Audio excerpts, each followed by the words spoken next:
In this video, we're going to talk about quadric surfaces. Now, I said that correctly. It's quadric surfaces. It's not quadratic surfaces. But before we can talk about these, we need to go over conic sections. So what is a conic section? Now, a conic section is a curve that can be obtained from intersecting a plane with a cone. Okay, actually two cones that are oriented in opposite directions like these ones and touch at their vertices. So notice in each of these cases here, we've intersected a plane with a cone or with both cones. Now, if we do it just right, if we intersect this plane just right with one of these cones, we could get a circle. Now, if it's angled a little bit, though, you get an ellipse. And if it's angled even a little farther so that you get the plane actually being parallel to one of the sides of the cone, then you get a parabola. Okay, or another case, if the plane cuts through both sides of the cone, you get what's called a hyperbola. Okay, so there are ellipses, parabolas, and hyperbolas, and a circle is really a special case of an ellipse. Okay, these are what conic sections are. Now we're going to give a little bit more of a precise definition of conic sections in a second. Oh, by the way, you could get some other things. So you could intersect the plane, could hit just at that one point right there. So if you intersect the plane and it goes through the vertex here, you could get a couple other things. So like a single line, a pair of intersecting lines, or a point. But usually when people talk about conic sections, they're talking about ellipses, parabolas, and hyperbolas. Okay, so let's give a little more precise definition of what is an ellipse. Okay, now I've hand-drawn this down here, but I'll do something in Desmos here that'll look a little better. But an ellipse is the set of all points in the plane, the sum of whose distances from 2 points is a given positive constant. Note the constant must be greater than the distance between the 2 points. So what does that mean? Well, every ellipse has a focus. In fact, it has two foci. Okay, so foci is the plural of focus. So you have one focus here, you have one focus there. And the way to kind of think about an ellipse, so the way I think about it is, suppose you had a piece of string that was a little bit longer than the distance between these 2 points. So maybe the distance between these 2 points is 4, and we get a string of length 5, let's say.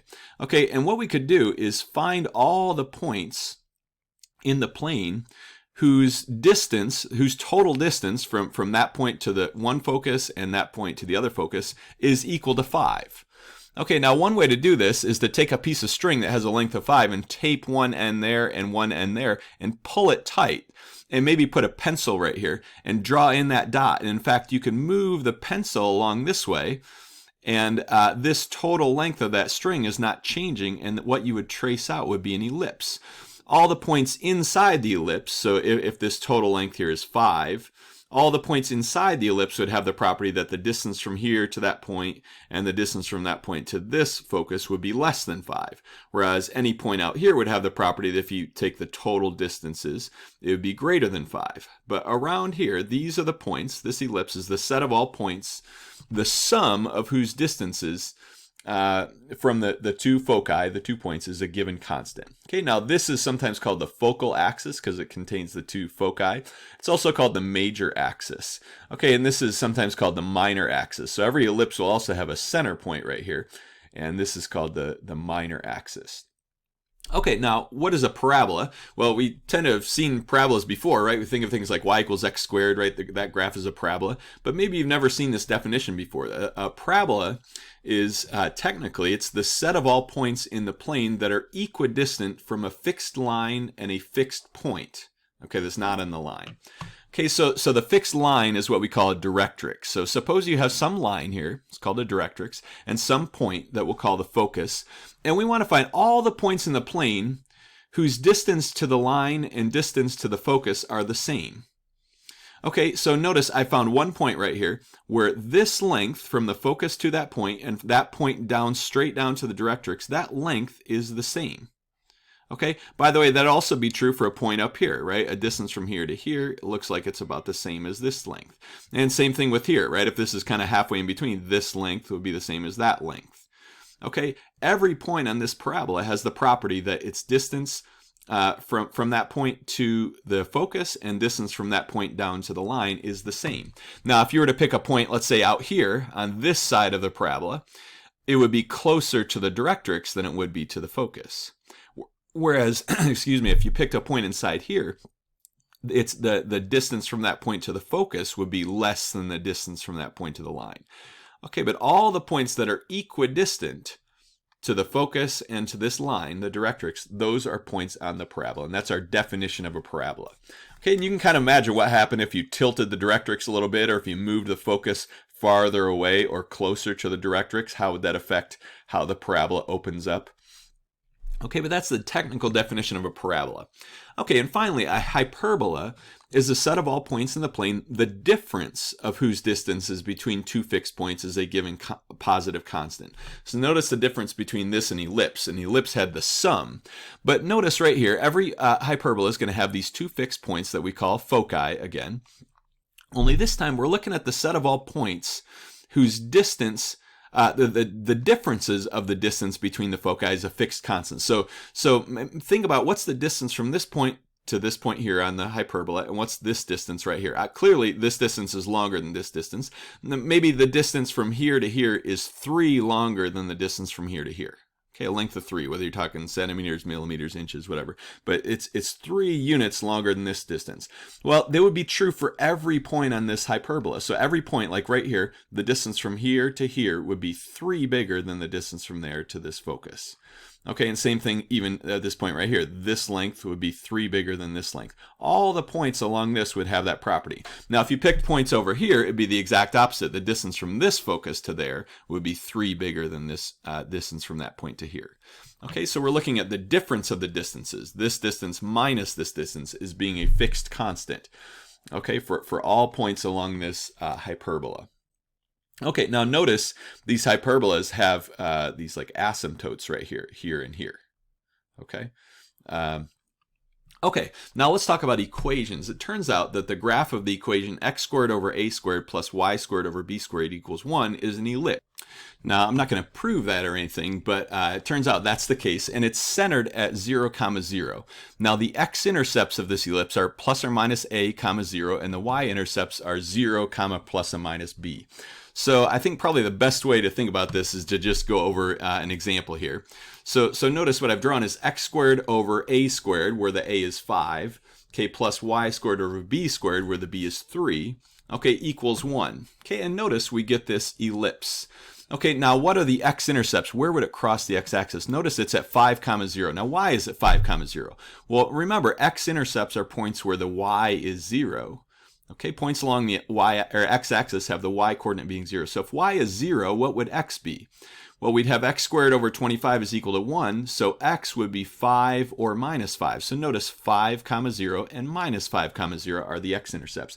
Now, what are the y-intercepts? Well, the y-intercepts happen when x is 0. So if x is 0, we just get y squared over 9 equals 1. So y squared would have to be 9. So in other words, y is 3 or minus 3. So 0, 3 and 0, minus 3, those are the y-intercepts. Okay, so it's pretty easy to find the x and y-intercepts just based on the equation here. Okay, so let's come back here. Now also, similarly, the graph of the equation x minus h squared over a squared plus y minus k squared over b squared equals 1 is also an ellipse. In fact, it's the same ellipse we had before, only it's shifted so that its center is at hk instead of 0, 0. So notice here, if I shift this here, so I can put, instead of x squared, I could do maybe x minus 2 squared. Notice it has shifted it over 2. So its center is at 2, 0 now. Okay, and then if I shifted the y, so let's say y minus 1. Okay, notice what happens. So at 2, 1, this is now the center. But it still has the same width and height and same shape as just the one with x squared over 25 plus y squared over 9 equals 1. It was just shifted so that its center now is at 2, 1, right? This is the center. Okay. So let's look at a couple of graphs, and I just kind of sketched these here. In fact, this is the one that I just sketched. X squared over 25 plus y squared over 9 equals 1. We see the x and y intercepts right here. What about this? X minus 5 squared over 1 plus y minus 3 squared over 4 equals 1. Well, notice this will also be an ellipse centered at 5, 3. Okay, and then how far does it go left and right? Well, notice the square root of 1 is 1, so we go only over 1 to the right, and we go up 2, right, because that's the square root of 4. So this is what the ellipse looks like in this case. Okay, now it turns out that the graph of the equation x squared over a squared minus y squared over b squared equals 1 is a hyperbola centered at 0, 0, where the x-axis is the focal axis, and whose asymptotes are y equals plus or minus b over a times x. Okay, now I've put in here x squared over 25 plus y squared over 9 equals 1. Okay, now notice what happens if I shift this plus to a minus. Okay, notice what this looks like. What we get is a hyperbola. Okay, and also notice the asymptotes. If we have y equals, well, it's going to be 3/5 x. Notice that's an asymptote of this right here. If we zoom out here, we can see that. And also y equals minus 3/5 x. Okay, is another asymptote here, right? So you see this hyperbola that's in the purple here, but you also see the asymptotes, y equals 3/5. Now, why was it 3 and 5? Well, we had the square root of 9 is 3 and the square root of 25 is 5. And so that's what it looks like. Now, if this had been a minus x squared plus this would also be an ellipse as well, or I'm sorry, a hyperbola as well. And notice we would get these same asymptotes. Only this time the hyperbola kind of opens up around the y-axis here, right? The y-axis would be the focal axis. Whereas if we went the other way around, this way, with the minus y squared, it's the x-axis. That's the focal axis. Okay, the axis that has the foci. Okay, so notice I've sketched the graphs of x squared over 4 minus y squared over 9 equals 1. Okay, and notice with the minus y squared, this it opens up along the x-axis, right? We have this would be the focal axis. Okay, by the way, notice the x-intercepts are at 2, 0 and negative 2, 0, because if y is 0, what would x be? Well, 2 and negative 2. By the way, those aren't the foci. The foci would be out here somewhere. But okay, and then same thing with y squared minus 16 over, or minus x squared over 25 equals 1. And it looks like I made a mistake here. I put 4/5 x there and I put negative 5/4, but I think they should both be 4/5. Well, one should be 4/5 x and the other should be minus 4/5 x. Okay, so that's a little mistake there. But okay, but you could graph those using Desmos. Okay, and again, you could shift the hyperbolas. Okay, by doing a minus h and a minus k here, but they're the same shape, only they're shifted to the left or shifted left or right or up or down. Okay, now notice what happens though if we expand the formula for an ellipse or a hyperbola or a parabola. For example, if we expanded x minus 1 squared over 9 plus y minus 5 squared over 4 equals 1. Notice there's a plus, so this is an ellipse. Okay, what if we did this? Well, x minus 1 times x minus 1, right, that's x minus 1 squared, would be x squared minus 2x plus 1, right, if you FOIL that out. And then y minus 5 quantity squared would be y squared minus 10y plus 25. Okay, if we want to get rid of the fractions, we can multiply by a common denominator. So let's multiply both sides by 36. So multiply the right side by 36, we get 36. Multiply the left side by 36, well, multiply this first term by 36. The 36 over 9 is going to become a 4, and we just have 4 times this. And then when we multiply the second term over here by 36, the 36 over 4 will be 9, and we have 9 times this. Okay, so if we distribute the 4 and distribute the 9, this is what we get. Now notice we end up with 4x squared plus 9y squared, and we have a minus 8x and a minus 90y. We also have some constants. The 4 and the 225 would be 229, but we can subtract 36 from both sides. We end up with this equation. Okay, so notice this original equation, if you simplify it, it looks like this. Or if you expand everything out, and then simplify it, this is what you get. Now, it turns out that any second degree equation of the form ax squared plus cy squared plus dx plus ey plus f equals 0 can be put into one of the forms that we've already talked about, an ellipse or a hyperbola or a parabola. So in other words, it's a conic section. Okay, so this particular one where the a is 4, the c is 9, the d is negative 8, the E is negative 90, and the F is 193. That's this particular ellipse right here. Okay, but anything in this form is an ellipse, hyperbola, or a parabola. In fact, you might have wondered, why was I missing a B?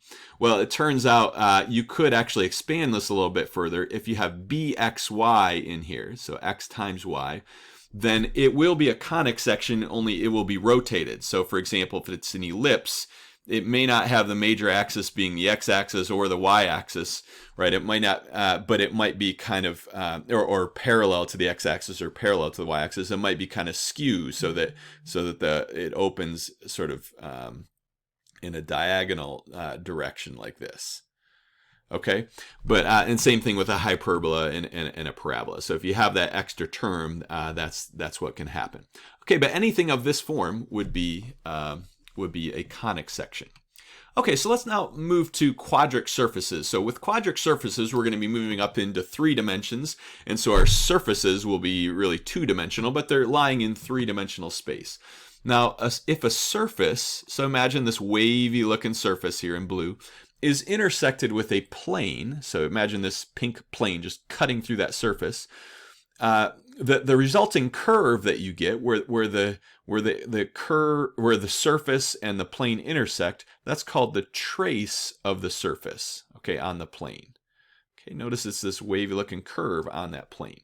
Okay, another one, we could have another surface. Okay, instead of this wavy looking blue thing, another surface would be this thing. It's really what's called a paraboloid, okay, an elliptic paraboloid. If you cut through it with this plane here, notice this circle here, okay, would be the trace of this paraboloid on this plane here. Okay, z equals 1 is parallel to the xy plane, right? The xy plane is really the plane z equals 0. Okay, z equals 1 would be up here. Okay, now let's consider the surface z equals x squared plus y squared.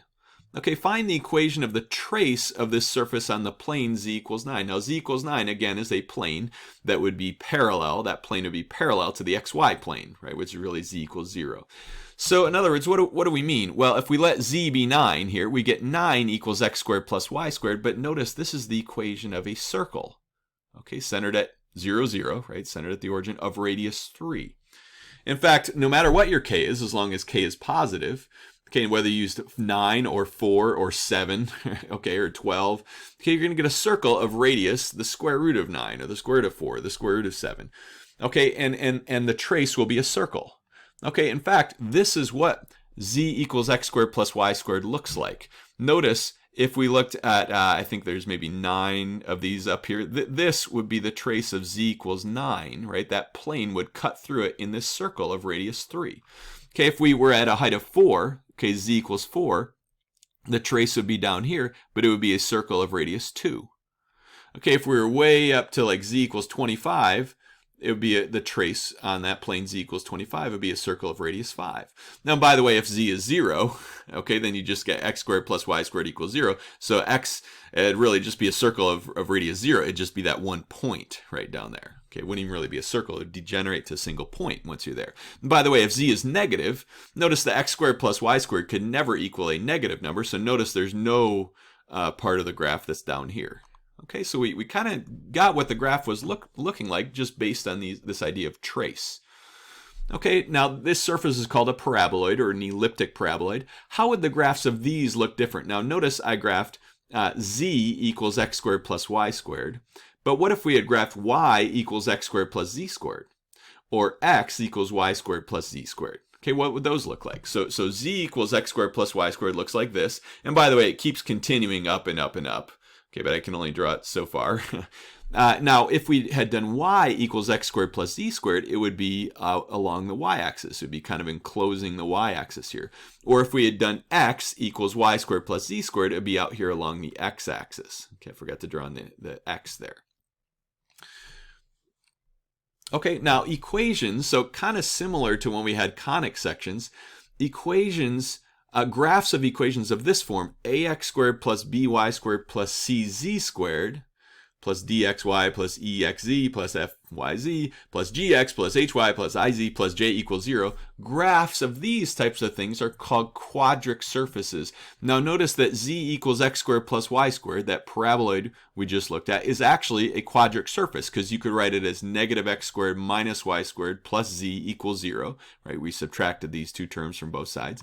And notice that's of this form where the a is -1, the b is -1.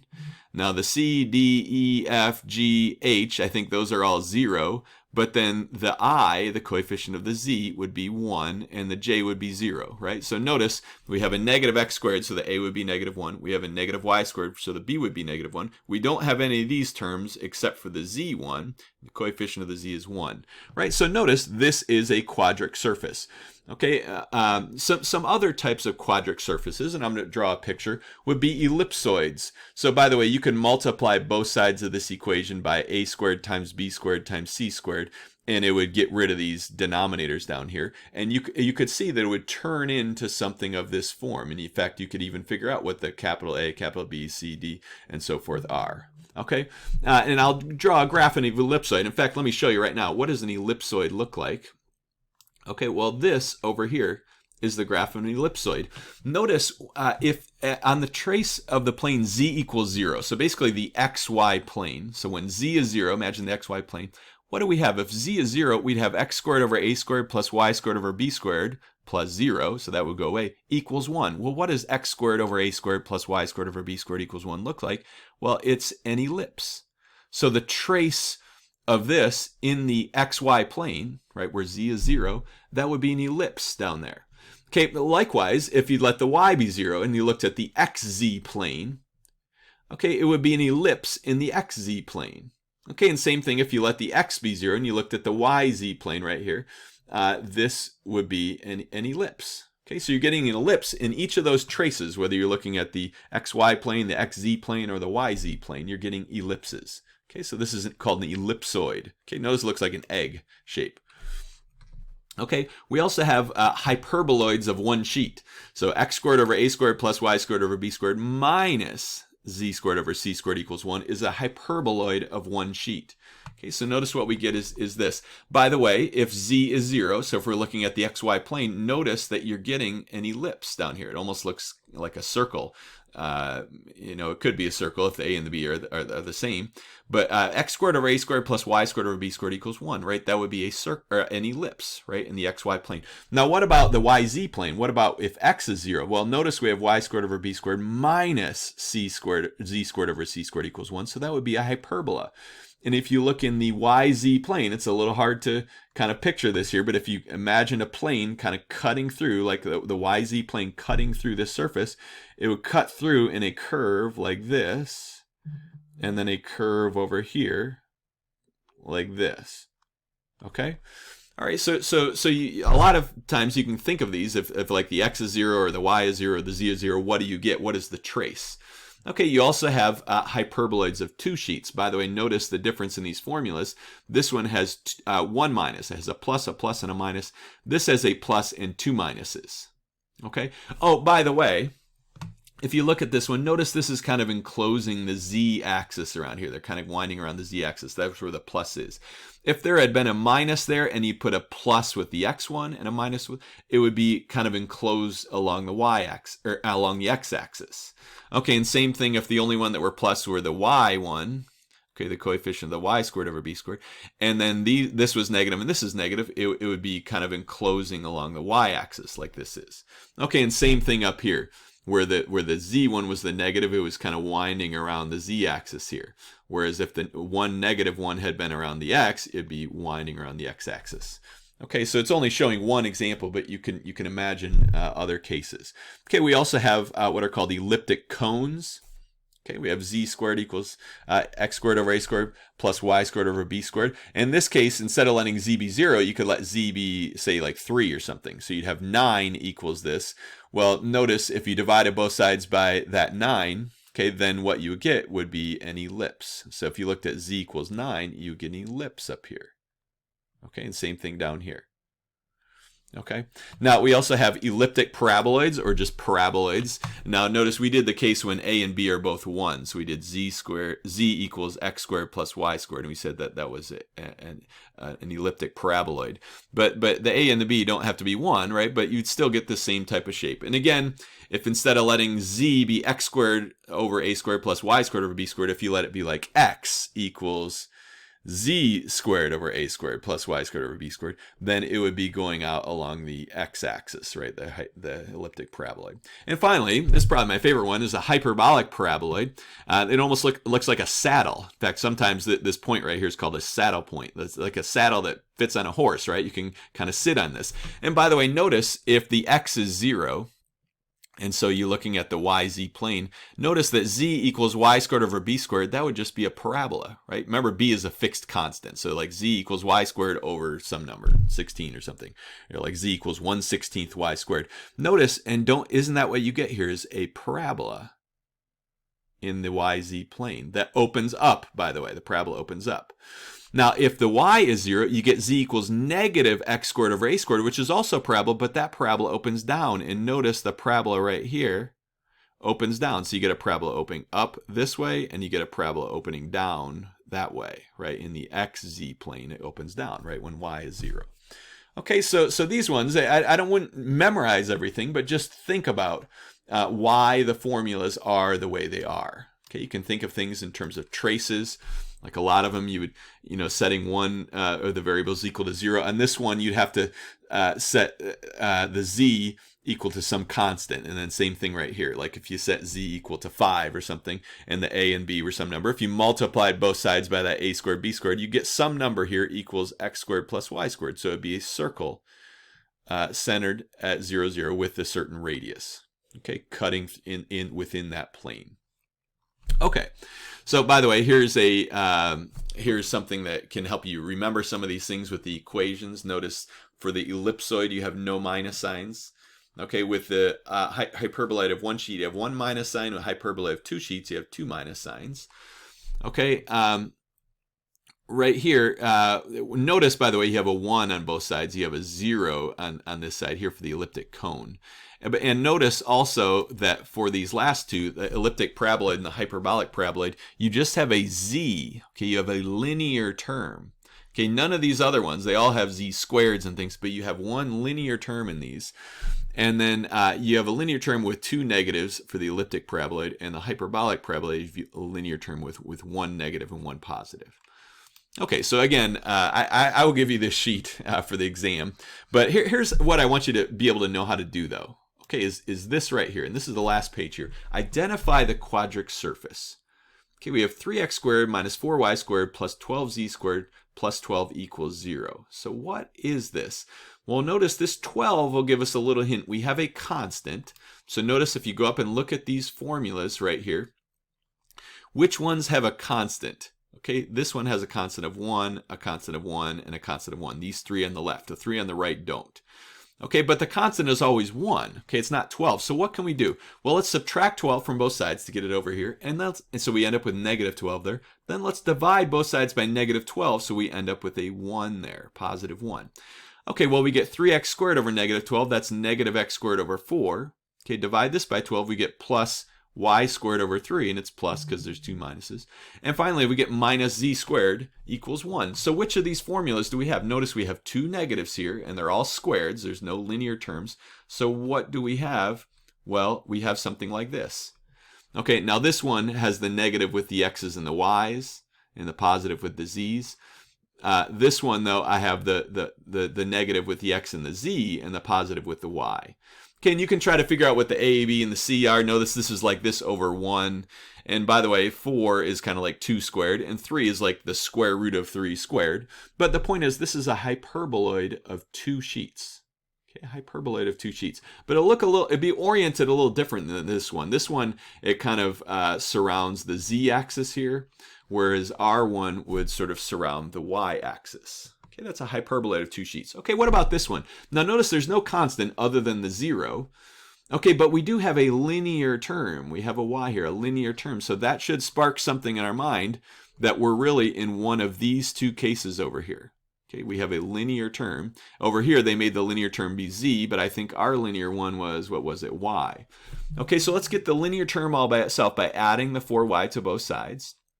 We get 4x squared plus z squared equals 4y. Then divide both sides by 4, and we're going to get y equals this thing over 4. Okay, and that's what we've written here. Now, 4x squared over 4 is really just x squared. Okay, or x squared over 1. And then we have z squared over 4. So notice we have y equals x squared over 1 plus z squared over 4. That's an elliptic paraboloid, right? See that right here. We have two positives right here. Okay, only this one opens along the z-axis here, like it kind of surrounds the z-axis, whereas ours would surround the y-axis. Okay, and by the way, you get an ellipse you know, when you do the trace here, right? So when you let, if you let y just be some specific number, let's say like y equals 9 or something like that, or 5 or whatever, notice you would have an ellipse. Okay, or especially if y is 1, that'd be the easiest way to see it. You'd have the equation of an ellipse. So that plane y equals 1, which is parallel to the xz plane. Okay, you get an ellipse. Okay, now we got two more here. 6x squared minus y squared equals 24 minus 5z squared. Well, notice we have this constant 24. So let's bring everything else over on, keep the 24 by itself and bring everything else over on one side. So add 5z squared to both sides. Now, to get this to be a 1, let's divide both sides by 24. So we have 1 here. Now we have 6x squared over 24. That's like x squared over 4 minus y squared over 24. And then plus, now you could write this as 5z squared over 24, but none of those formulas did you have like a coefficient up here. But 5z squared over 24 is like z squared over 24 over 5. Okay, so we have our, like maybe our a squared and our b squared and our c squared right here. But notice we have two pluses here. They're all squareds. We have no linear terms. We have two pluses and one minus. So it's a hyperboloid of one sheet. Okay, so you see a hyperboloid of one sheet. Only, again, instead of kind of surrounding around the z-axis here, because that's where the negative is, ours will surround the y-axis, I guess, right? Because that's where our negative is. Okay, and finally, we have 3y squared minus 5z squared plus 15x equals 0. Notice we have a linear term. We don't really have a constant other than 0, and that doesn't count. We have a constant, 15x. So let's subtract that from both sides. We get minus 15x over here, and then divide both sides by minus 15, so we get our linear term to just be x, okay, or 1x. And the left side would be negative y squared over 5 plus z squared over 3 equals x.